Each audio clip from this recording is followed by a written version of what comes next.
నమస్కారం ఘంటారావానికి స్వాగతం. ముందుగా ప్రధానాంశాలు. నేటితో 150 ఏళ్లు పూర్తి చేసుకున్న వందే మాతరం గేయం. ఢిల్లీలో వేడుకలకు శ్రీకారం చుట్టనున్న ప్రధాని.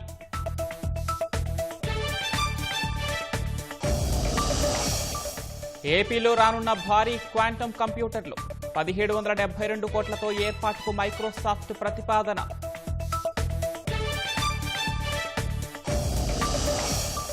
హైదరాబాద్లో నేడు పోలవరం అథారిటీ సమావేశం. పీపీఏ కార్యాలయం ఏపీకి తరలింపుపైన చర్చించే అవకాశం.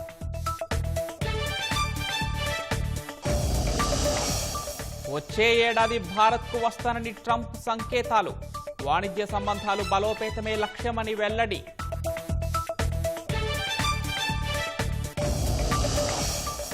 అమెరికాలో షట్డౌన్ వేళ విమాన సర్వీసులకు ఆటంకం.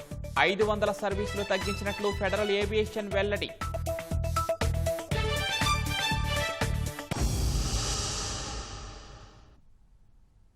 దేశ స్వాతంత్ర్య ఉద్యమంలో కోట్ల మంది భారతీయులు స్ఫూర్తి నింపిన వందే మాతరం గీతానికి 150 ఏళ్లు పూర్తి కానున్న సందర్భంగా ఏడాది పొడవునా కార్యక్రమాలు నిర్వహించాలని కేంద్ర ప్రభుత్వం నిర్ణయించింది. వీటిని ఢిల్లీలోని ఇందిరాగాంధీ ఇండోర్ స్టేడియంలో ఇవాళ ప్రధాని నరేంద్ర మోదీ ప్రారంభించనున్నారు. అనంతరం స్మారక స్టాంపు, నాణ్యాన్ని విడుదల చేయనున్నారు. ఈ మేరకు ప్రధానమంత్రి కార్యాలయం ప్రకటనలో పేర్కొంది. వేడుకల్లో భాగంగా ఉదయం 9:50 బహిరంగ ప్రదేశాల్లో వందే మాతర గీతాలాపన ఉంటుందని తెలిపింది. వందే మాతరం పాడిన తర్వాత స్వదేశీ వస్తువులను కొనుగోలు చేస్తామంటూ వేడుకకు హాజరైన వారు ప్రతిజ్ఞ చేయనున్నారు. దేశవ్యాప్తంగా కవిత్వం, వ్యాసరచన, చిత్రలేఖనం వంటి పోటీలు నిర్వహించనున్నారు.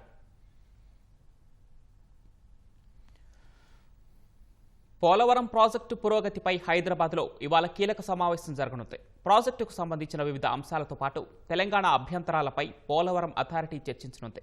అథారిటీ కార్యాలయాన్ని ఆంధ్రప్రదేశ్కు తరలించే విషయం కూడా ప్రస్తావనకు రానుంది. పోలవరం ప్రాజెక్టు అథారిటీ 17వ సమావేశం ఇవాళ హైదరాబాద్లో జరగనుంది. పీపీఏ ముఖ్య కార్యనిర్వహణాధికారి అతుల్ జైన్ నేతృత్వంలో జరగనున్న ఈ సమావేశంలో కేంద్ర జలశక్తి శాఖ అధికారులతో పాటు ఆంధ్రప్రదేశ్, తెలంగాణ అధికారులు, ఇంజనీర్లు పాల్గొనున్నారు. మొత్తం 14 అంశాలు ఇవాల్టి సమావేశం ఎజెండాలో ఉన్నాయి. ప్రాజెక్టు పురోగతిని సమీక్షించడంతో పాటు రానున్న వర్కింగ్ సీజన్లో చేపట్టే పనుల ప్రణాళికపై ప్రధానంగా చర్చించనున్నారు.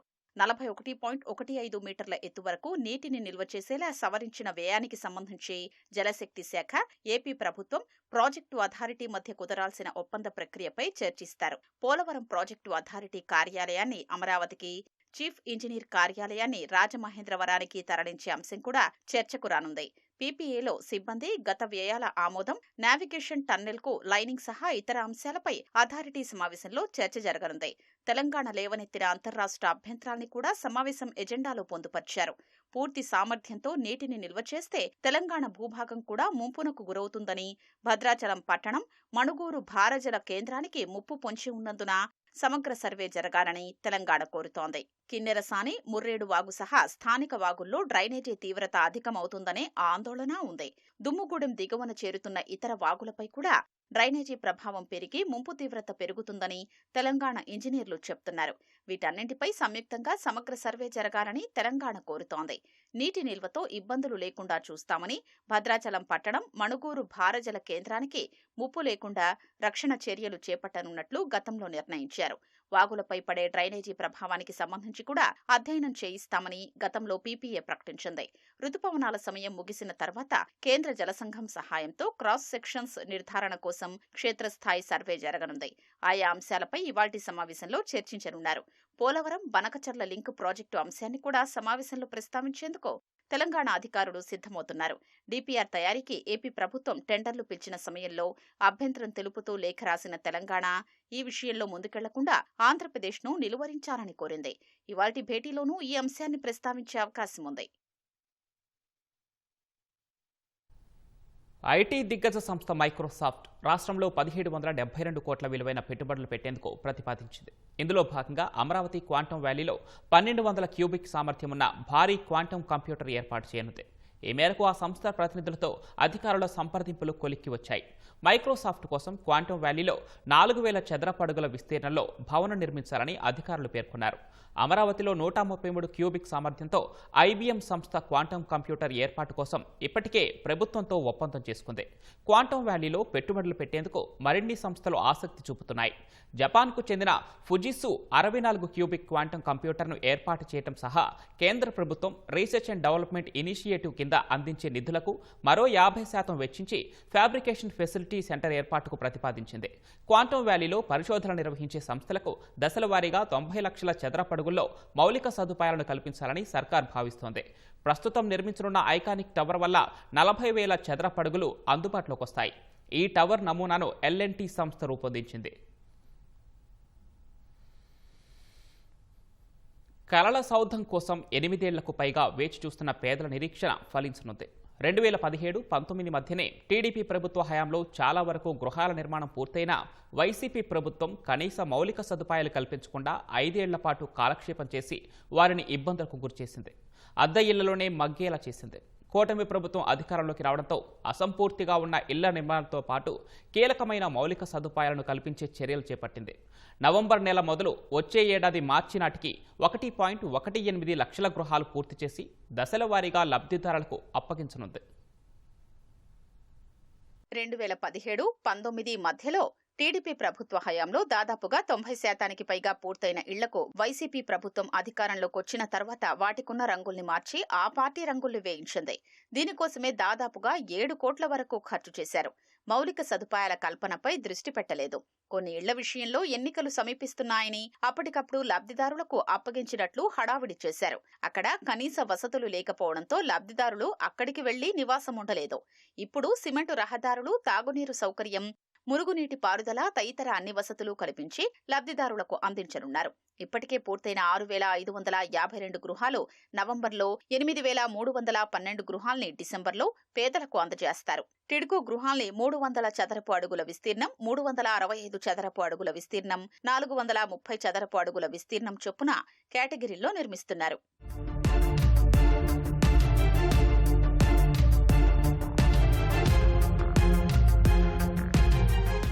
ఒక గృహ సముదాయంలో ఇళ్ల నిర్మాణం పూర్తయి అన్ని మౌలిక వసతుల కల్పన జరిగిన మేరకు ఆయా గృహాల్ని లబ్ధిదారులకు అప్పగించేలా అధికారులు ప్రణాళిక సిద్ధం చేశారు. ఇళ్లల్లో, ఆయా కాలనీల్లో అన్ని వసతులు సమకూరాయా లేదా అనేది అధికారులు ప్రత్యేకంగా పరిశీలిస్తున్నారు. అక్కడి నుంచి గ్రీన్ సిగ్నల్ వచ్చిన తర్వాత టిడ్కో అధికారులు పూర్తయిన ఇళ్లను అక్కడి మున్సిపల్ కమిషనర్లకు అప్పగించనున్నారు. వారు స్థానికంగా ఉన్న ప్రజా ప్రతినిధుల్ని సంప్రదించి వారి ఆధ్వర్యంలో టిడ్కో గృహప్రవేశాలు చేపట్టనున్నారు. ఇప్పటికే చిత్తూరులోని మురుకుంబట్టు గృహ సముదాయంలో పూర్తయిన 672 ఇళ్లను మున్సిపల్ కమిషనర్లకు టిడ్కో అధికారులు అప్పగించారు. టిడ్కో ఇళ్ల పూర్తికి హడ్కో నుంచి 5,000 కోట్ల రుణాన్ని సమీకరించేందుకు అధికారులు ఇప్పటికే చర్యలు చేపట్టారు. ఆ సంస్థ కూడా రుణాన్ని అందించేందుకు ముందుకొచ్చింది. వారం రోజుల్లో 2,000 కోట్ల రుణం అందనుంది. తదుపరి ఇళ్ల పూర్తికి అనుగుణంగా మిగతా మొత్తాన్ని హడ్కో ఇవ్వనుంది. మాజీ ఎంపీ విజయసాయిరెడ్డి కుమార్తె నేహారెడ్డి ఆమె కంపెనీకి హైకోర్టు మరోసారి భారీ జరిమానా విధించింది.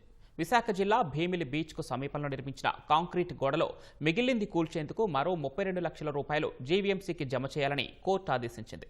అంతేకాకుండా షోకాస్ నోటీసులకు సమాధానంగా రెస్టో బార్ల విషయంలో తగిన ఉత్తర్వులు జారీ చేయాలని జీవీఎంసీకి ఆదేశాలిచ్చింది. తదుపరి విచారణను 2 వారాలకు వాయిదా వేసింది.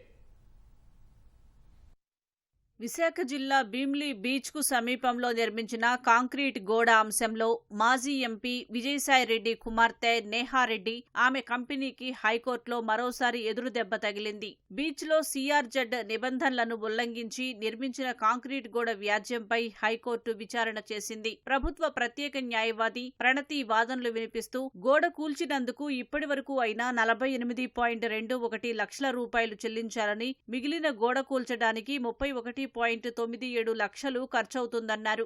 ఆ నేపథ్యంలో ఆ సొమ్ము చెల్లించాలని నోటీసు ఇచ్చామన్నారు. మిగిలిన గోడ కూల్చేందుకు మరో 31,97,000 రూపాయలు 2 వారాల్లో జీవీఎంసీకి జమ చేయాలని నేహారెడ్డిని అవ్యాన్ రియల్టర్స్ కంపెనీని హైకోర్టు ఆదేశించింది. కాంక్రీట్ గోడ నిర్మించి పర్యావరణానికి నష్టం చేసినందుకు 17.46 కోట్ల రూపాయలు చెల్లించాలని కేంద్ర పర్యావరణ అటవీ మంత్రిత్వ శాఖ నేతృత్వంలోని కమిటీ ఇచ్చిన నివేదికపై అభ్యంతరాలు తెలిపేందుకు మరికొంత సమయం కావాలని నేహారెడ్డి ఆమె కంపెనీ తరపున సీనియర్ న్యాయవాది ఏ సత్యప్రసాద్ వాదించారు. అభ్యంతరాలు తెలిపేందుకు ధర్మాసనం 2 వారాల సమయం ఇచ్చింది. ఎంఓఈఎఫ్ తుది నిర్ణయంపై అభ్యంతరం ఉంటే తగిన వేదికలో సవాలు చేసుకునేందుకు నేహారెడ్డికి ఆమె కంపెనీకి అవకాశం ఇచ్చింది. మరోవైపు షోకాజ్ నోటీసులకు సమాధానంగా రెస్టోబార్ల యజమానులు ఇచ్చిన వివరణను పరిగణలోకి తీసుకుని 2 వారాల్లో తగిన ఉత్తర్వులు జారీ చేయాలని జీవీఎంసీ అధికారులను ఆదేశించింది. తదుపరి విచారణను 2 వారాలకు వాయిదా వేస్తూ హైకోర్టు ప్రధాన న్యాయమూర్తి justice Dheeraj Singh Thakur, justice R Raghunandan రావుతో కూడిన ధర్మాసనం ఈ మేరకు ఉత్తర్వులిచ్చింది. ప్రయాణిస్తున్న ఆర్టీసీ బస్సులో పొగలు రావడంతో అప్రమత్తమైన డ్రైవర్ ప్రయాణికులను కిందకు దించిన ఘటన అల్లూరు జిల్లాలో జరిగింది. పాడేరు డిపోకు చెందిన బస్సు మంప వెళుతూ ఉండగా మాడుగుల మండలం కొక్కిరాపల్లి ఘాటి వద్ద వెనుక నుంచి పొగలొచ్చాయి. డ్రైవర్ రాజబాబు వెంటనే బస్సును ఆపి ప్రయాణికులను కిందకు దించివేశారు. అనంతరం ప్రత్యామ్నాయ బస్సులో వారిని పంపించివేశారు. ఇటీవల వరుసగా ఆర్టీసీ బస్సుల ప్రమాదాలు జరుగుతూ ఉండటంతో ప్రయాణికులు భయాందోళనకు గురవుతున్నారు.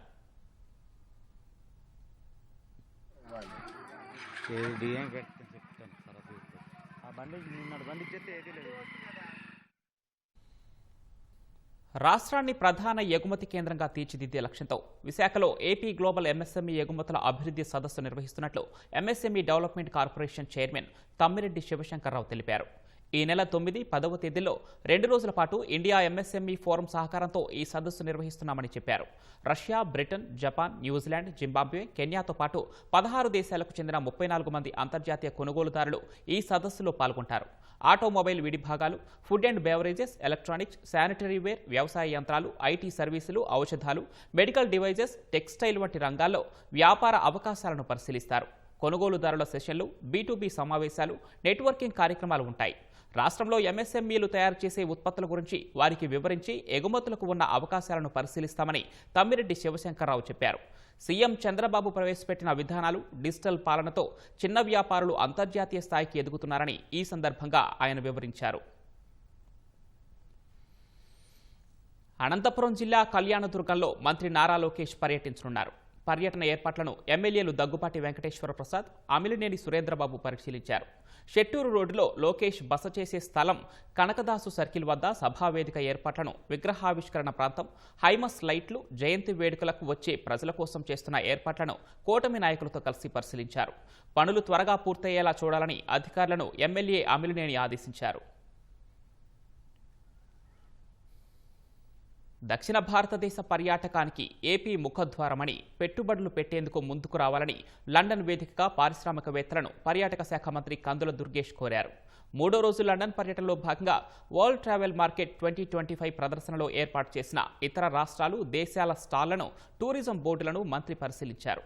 ఉమ్మడి మార్కెటింగ్ ప్రచారం కోసం వివిధ దేశాల, రాష్ట్రాల టూరిజం అధికారులతో అనుసరించాల్సిన వ్యూహాలపై చర్చించారు. ఇతర దేశాల, రాష్ట్రాల్లో పర్యాటక అభివృద్ధికి అనుసరిస్తున్న విధానాలు, అభివృద్ధి ప్రణాళికపై ఆయా దేశాల ప్రతినిధులను కలిసి వివరాలు అడిగి తెలుసుకున్నారు. WTM ప్రదర్శన వేదికగా అంతర్జాతీయ దిగ్గజ కంపెనీలతో పరిచయాలు ఏర్పరచుకోవడంతో పాటు రాష్ట్ర పర్యాటక వాణిని వినిపించారు. ఆంధ్రప్రదేశ్ రాష్ట్ర పర్యాటక ప్రాంతాలపై పలు దేశాల టూర్ ఆపరేటర్లు, ట్రావెలర్లు ఆసక్తి కనబరిచినట్లు మంత్రి వెల్లడించారు. నవంబర్ 14, 15వ తేదీల్లో విశాఖపట్నంలో జరిగే భాగస్వామ్య సదస్సుకు హాజరు కావాలని ఇన్వెస్టర్లకు మంత్రి కందుల దుర్గేష్ ఆహ్వానం పలికారు. గంజాయి, డ్రగ్స్ అమ్మేవారిని జగన్ ప్రోత్సహిస్తున్నారని షాప్ chairman Ravinaidu, Swachandhra corporation chairman Kommareddy Pattabhi ఆరోపించారు. విశాఖలో వైసీపీ విద్యార్థి విభాగం అధ్యక్షుడు కొండారెడ్డి విద్యార్థులకు గంజాయి విక్రయిస్తూ దొరికిపోతే జగన్ ఇంతవరకు పార్టీ నుంచి ఎందుకు సస్పెండ్ చేయలేదని ప్రశ్నించారు. డ్రగ్స్ అమ్మితే ఎలా తప్పించుకోవచ్చో తాడేపల్లిలో వైసీపీ యువజన విభాగం నేతలకు జగన్ శిక్షణ ఇస్తున్నారని ఎద్దేవా చేశారు. కూటమి ప్రభుత్వం డ్రగ్స్, గంజాయిపై ఉక్కుపాదం మోపుతోందని వెల్లడించారు. ఇటు పవన్ కళ్యాణ్ గారైనా, తెలుగుదేశం అయినా, బీజేపీ అయినా, ఏ పార్టీ అయినా వెంటనే సస్పెండ్ చేస్తూ ఉంది ఓ చిన్న ఇష్యూ వస్తే కూడా. మరి జగన్మోహన్ రెడ్డి గారికి అత్యంత సన్నిహితుడు, అమర్నాథ్కి ముఖ్య అనుచరుడు, డ్రగ్స్ అమ్ముతూ దొరికిపోతే సస్పెండ్ చేయకుండా ఈరోజు విద్యార్థి సంఘ యువజన సంఘ మీటింగ్ అని ఏ విధంగా మీటింగ్ ఏర్పాటు చేస్తావు? డ్రగ్స్ గంజాయి అమ్ముతుంటే దొరకకుండా ఎలా ఉండాలి? నేను 1,00,000 కోట్లు దోచుకున్నా నన్ను నా మీద ఏ చర్యలు తీసుకోలేకుండా నేను ఎలా తప్పించుకుంటానో నన్ను చూసినా మీరు ట్రైన్ అవ్వండి. నేను మీకు నాయకుడిగా ఉన్నా ఈరోజు కోర్టుకైనా హాజరవుతున్నానా? లేకపోతే నన్ను ఏమన్నా పోలీసులు వచ్చి నన్ను ఇబ్బంది పెడుతున్నారా? చూడండి ఎలా తప్పించుకోవాలో, ఎలా ముళ్ళు వేయాలో, ఎలా దాంకొని తిరగాలో, ఎలా ఏటోళ్ళ మీద నిందలేయాలో నేర్చుకోండి అని ట్రైనింగ్ క్యాంప్ లాగా ఉంది. ఒక పక్క మేమేమో మా చంద్రబాబు నాయుడు గారు లోకేష్ గారేమో గంజాయి వద్దు బ్రో అంటే గంజాయి తీసుకో బ్రో, గంజాయి అమ్ము బ్రో అంటూ జగన్మోహన్ రెడ్డి నినాదిస్తున్నాడు. వీళ్ళు డ్రగ్స్ ఇతర ప్రదేశాల నుంచి నగరంలోకి డ్రగ్స్ తీసుకొచ్చి వీళ్ళు రేవ్ పార్టీలు చేసుకుంటా ఉన్నారు. మొన్న తీసుకొచ్చినటువంటి డ్రగ్స్ కూడా ఇంకొక రేవ్ పార్టీ కోసమే సిద్ధం చేశారని సమాచారం కూడా తెలుస్తూ ఉంది. ఇవాళ మా తెలుగుదేశం పార్టీ ఉంది, మా టీఎన్ఎస్ఎఫ్ తెలుగు యువత మేం చేసినటువంటి ప్రోగ్రామ్స్ ఏంటి? ఏదో జాబ్ మేళాసో స్కిల్ డెవలప్మెంట్ ప్రోగ్రామ్సో ఇటువంటివి చేస్తూ ఉంటాం. యువతకి పనికొచ్చే కార్యక్రమాలు చేస్తూ ఉంటాం.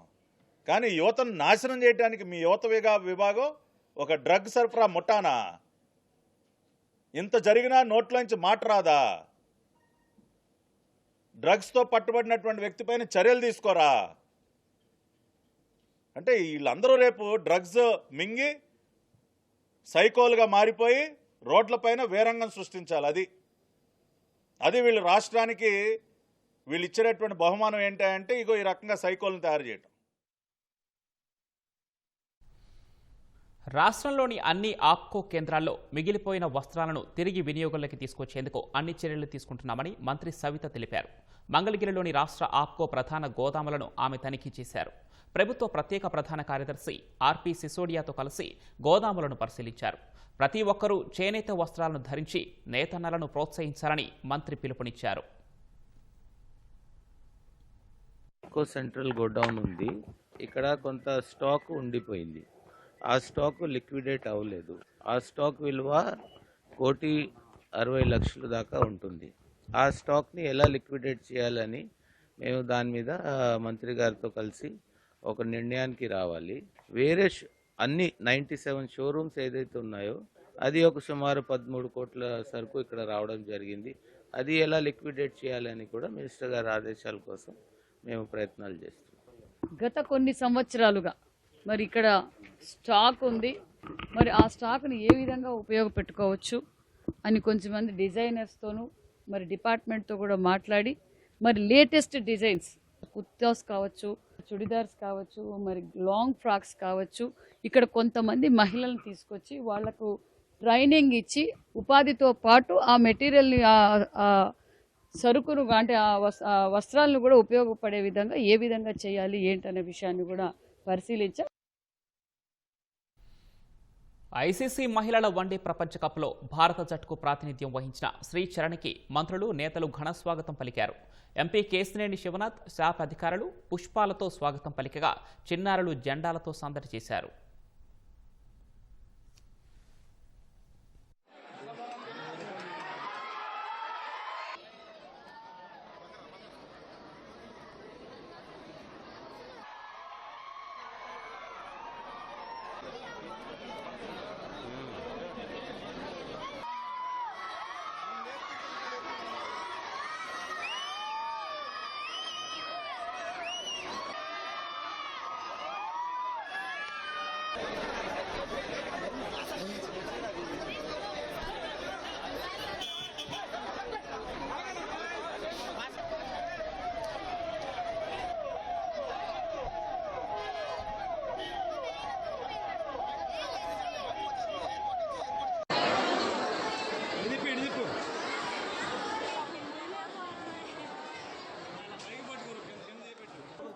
క్రికెట్కి మంచి రోజు.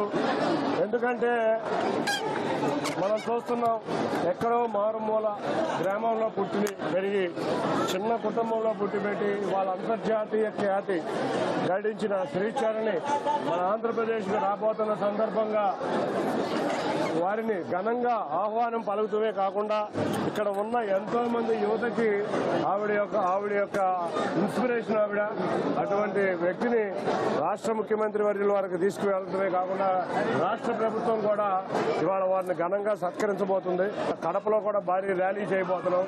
ఇవాళ సీఎం గారి ప్రోగ్రాం సమయాభావం వల్ల ఇక్కడ ర్యాలీ చేయలేకపోతున్నాం.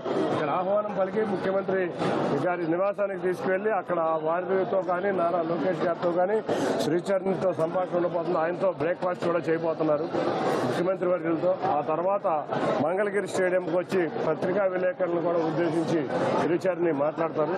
తప్పకుండా ఇవాళ రాష్ట్రంలో ఉన్న మహిళామణులు, ముఖ్యంగా యువకులకి ఇవాళ గట్టి ఇన్స్పిరేషన్ అయిన శ్రీచరణి ఇవాళ స్వాగతం పలకడం చాలా ఆనందంగా ఉంది. Thank you.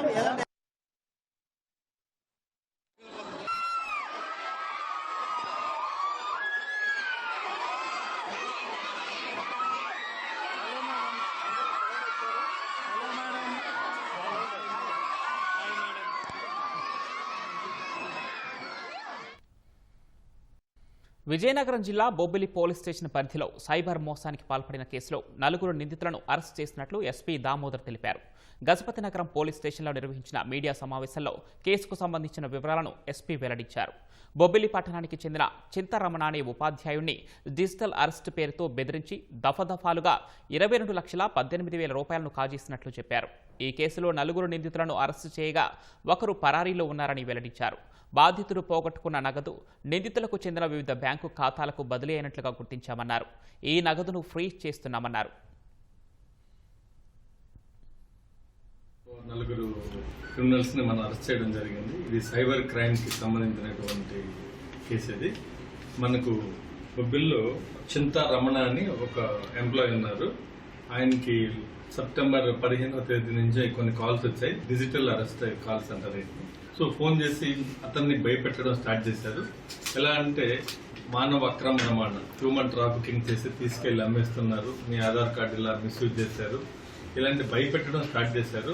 సో ఆయనకి సిబిఐ అని చెప్పారు. అలాగే వీడియో కాల్లో, వాట్సాప్ వీడియో కాల్లో పోలీస్ ఐపీఎస్ ఆఫీసర్ వేషం వేశారు ఒకడు, ఇంకొకడు కోర్టు జడ్జి లాగా అలాగా వేషాలు వేసి ఆయన ఏంటిది నా మీద ఇలా జరుగుతుంది భయపడ్డారు టీచర్ గారు. ఆ భయాన్ని వీళ్ళు ఆసరాగా చేసుకొని దఫాలుగా వీళ్ళు 22,20,000 రూపాయలని వివిధ బ్యాంకుల్లో వీళ్ళు ఈ సైబర్ క్రైమ్ ముఠా బ్యాంకుల్లో వేసుకున్నారు. దాదాపు 5 మంది దీంట్లో ఇన్వాల్వ్ అయ్యారు. సునీల్ సుతార్ అనే ఒక అతను, అలాగే సతీష్, రాజేష్ పాల్, మహమ్మద్ ఇర్ఫాన్, వీళ్ళంతా కూడా చెన్నైకి సంబంధించిన గ్యాంగ్. ఇంకొక అతను వినోద్ చౌదరి అని, ఇతను రాజస్థాన్ సంబంధించినటువంటి వ్యక్తి, ఇతను పరారీలో ఉన్నాడు. ఈ 4 కూడా రిమాండ్ చేయడం జరిగింది. ప్రధానమంత్రి నరేంద్ర మోదీ ఈ నెల 8న వారణాసిలో పర్యటించనున్నారు. ఈ సందర్భంగా బనారస్, ఖుజరహో, లక్నో, సహరన్పూర్, ఫిరోజ్పూర్, ఢిల్లీ, ఎర్నాకుళం, బెంగళూరు మధ్య నడిచే 4 కొత్త వందే భారత్ రైళ్లను ప్రారంభించనున్నారు. భారత రైల్వే ఆధునీకరణలో ఇదో మైలురాయిగా నిలవనుందని ప్రధానమంత్రి కార్యాలయం ఓ ప్రకటనలో పేర్కొంది. బనారస్, ఖజర్హో వందే భారత్ రైలు వల్ల ప్రస్తుతం ఉన్న ప్రత్యేక రైళ్లతో పోలిస్తే 2 గంటల 40 నిమిషాల ప్రయాణ సమయం తగ్గుతుంది. లక్నో, సహరన్పూర్ వందే భారత్ రైలుతో ప్రయాణ సమయం దాదాపు గంట ఆదా అవుతుంది. ఫిరోజ్పూర్, ఢిల్లీ వందే భారత్ రైలు కేవలం 6 గంటల 40 నిమిషాల్లో ఢిల్లీ చేరుకోనుంది. ఎర్నాకుళం, బెంగళూరు వందే భారత్ రైలు 8 గంటల 40 నిమిషాల్లో గమ్యస్థానం చేరుతుంది.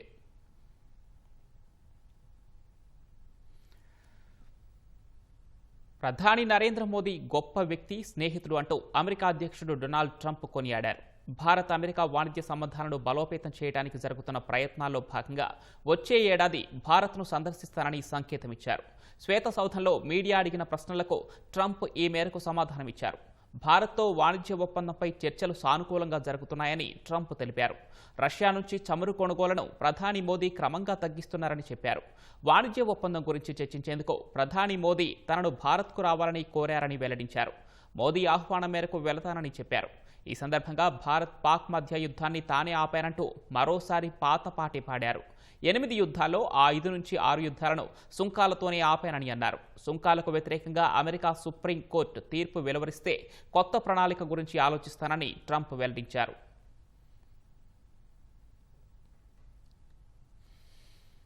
అమెరికా ప్రభుత్వం షట్డౌన్లోకి వెళ్లిపోయిన వేళ విమాన సర్వీసులకు ఆటంకం కలుగుతోంది. పలు కీలక నగరాల్లోని విమానాశ్రయాల నుంచి రాకపోకలు సాగించే విమానాల సర్వీసుల్లో కోత పడింది.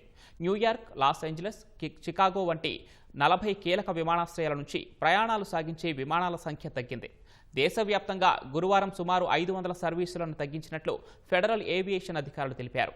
భద్రత నేపథ్యంలో విమానాశ్రయాల నుంచి 10% ఎయిర్ ట్రాఫిక్ను తగ్గిస్తున్నట్లు ఫెడరల్ ఏవియేషన్ యంత్రాంగం పేర్కొంది. ఈ నిర్ణయంతో నిత్యం 2,68,000 మంది ప్రయాణికులను గమ్యస్థానాలకు తీసుకువెళ్లే 1,800 విమాన సర్వీసులు ప్రభావితం కానున్నట్లు తెలుస్తోంది. షట్డౌన్ నేపథ్యంలో ఎయిర్ ట్రాఫిక్ కంట్రోలర్లకు జీతాలు ఇవ్వకపోవడం వల్ల వారు ఒత్తిడికి లోనవుతున్నట్లు ఫెడరల్ ఏవియేషన్ అడ్మినిస్ట్రేషన్ తెలిపింది. జీతాలు లేకుండా పనిచేస్తుండటం సహా అనారోగ్యంతో బాధపడుతున్న ఎయిర్ కంట్రోలర్లపై ఒత్తిడిని తగ్గించడానికి విమాన సర్వీసుల తగ్గింపు నిర్ణయం ఉపకరిస్తుందని FAA పేర్కొంది. వారు ఇప్పటికే ఒక పూర్తి జీతం అందుకోలేదని, మరొకటి కోల్పోయే అవకాశం ఉందని తెలిపింది.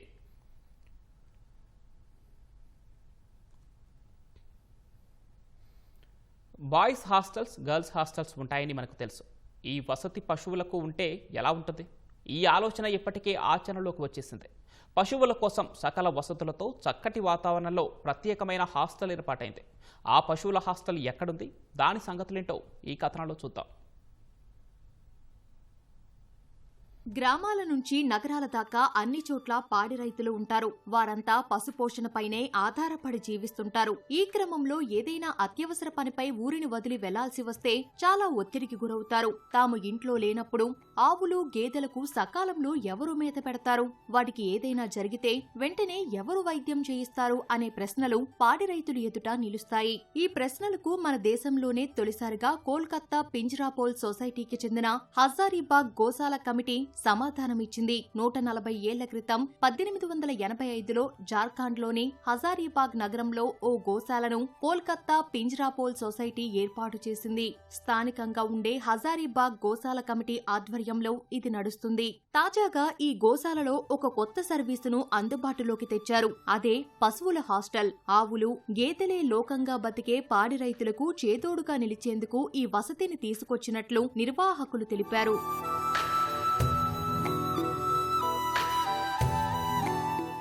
పాడి రైతులు, పశువుల యజమానులు అత్యవసర సమయాల్లో ఊరిని వదిలి వెళ్లేటప్పుడు తమ పశువులను తీసుకొచ్చి ఈ పశువుల హాస్టల్లో వదిలేయొచ్చు. అందుకుగాను నామమాత్రపు ఫీజును గోశాల నిర్వాహకులు వసూలు చేస్తారు. ఆయా ఆవులు, గేదెలకు సకాలంలో పచ్చిగడ్డిని, ఎండుగడ్డిని మేతగా పెడతారు. పరిశుభ్రమైన, విశాలమైన షెడ్డుల్లో వాటికి వసతిని కల్పిస్తారు. ఆ పశువులకు ఏవైనా ఆరోగ్య సమస్యలు వచ్చినా గోశాలకు చెందిన పశువైద్య నిపుణుడు వెంటనే చికిత్స చేస్తాడు. పశువులను కంటికి రెప్పలా కాపాడి యజమానికి తిరిగి అప్పగిస్తారు. ఇప్పటి వరకు ఎంతో మంది పాడి రైతులు ఈ సర్వీసును వాడుకున్నారు.